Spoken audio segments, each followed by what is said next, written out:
Hey friends, if you encounter the network cable unplugged error on your Windows computer, then please watch this video. So before anything else, you need to make sure that you are either connected to the Wi-Fi or you're connected to the Ethernet, and it shows all the networks in the networks list.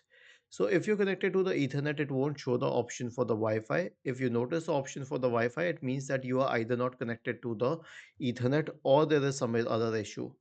Now, press the Windows key and the R key together to open the run window and type ncpa.cpl.